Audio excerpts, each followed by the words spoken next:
I feel like talent agencies in LA, there must be so many, and you're trying to stand out. And how important do you think it is to be able to be specialized to a niche to be able to stand out in your field?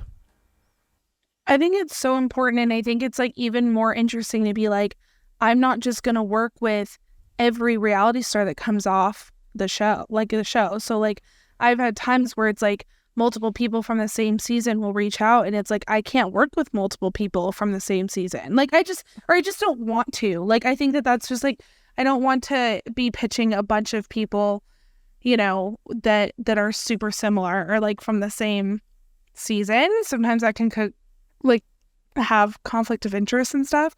But also it's interesting, Jason, because like over the past few years, I've brought on YouTubers, I've brought on foodies, I've brought on travelers, like bloggers, just to almost like challenge myself, right? Too, because like I don't want to just be in this niche for just reality because like there's so many other creators out there that are so great. I do have a musician and actress that's 19 years old and she's amazing, and like I get her just as much deal flow as the other clients too. And so like I do have some of those people. Is that sort of like my niche? No, I like being known for reality TV because I feel like that's sort of majority of my clients. But, I do think that helps me in some capacity of like, yeah, if you are from reality. I need to expand on this because I've had a lot of my clients that would get so afraid about picking a niche because they would think, oh my God, if I put myself in this bucket, if there's somebody that's outside this bucket that comes by, they won't want to do business with me and I'll push them away. But what you've just said is you've kind of position yourself where you're known for the person that works in reality, but you're still getting deal flows of clients that are actors, musicians, travel influencers.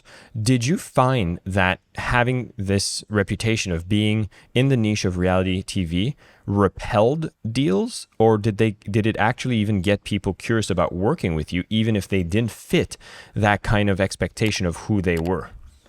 I will say that like majority of my clients that are not in reality, like they're fans of reality.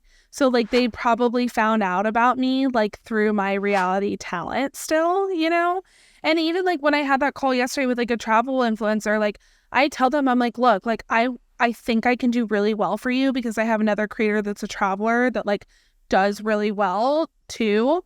And I think I can do really well for you, but like I don't want you to sign exclusivity or like be with me completely until like I know that I can get you deal flow too, But because it is a challenge for me, I know when like at this point, I know when someone gets off reality TV how much money I can probably make for them. Mm.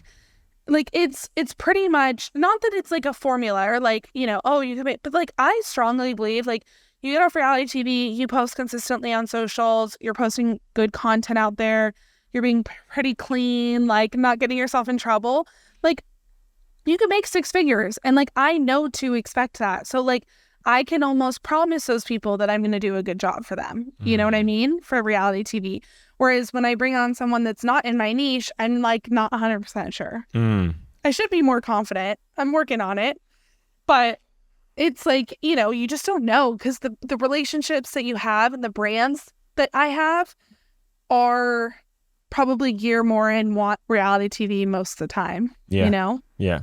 So it's like just finding that other niche. I still find that it's great because you've went into that direction. You've built these relationships. You have these brands that you've nurtured. You've brought consistent results. You've perfected your craft, bringing the confidence. And now you're still in a position where you can go and explore new territory. And this is just something I want to bring home for all the listeners is that when you actually put your stick in the ground around something that you've found that you have a passion and it's fun to work with these people, there's an actual industry, there's value you can provide to them.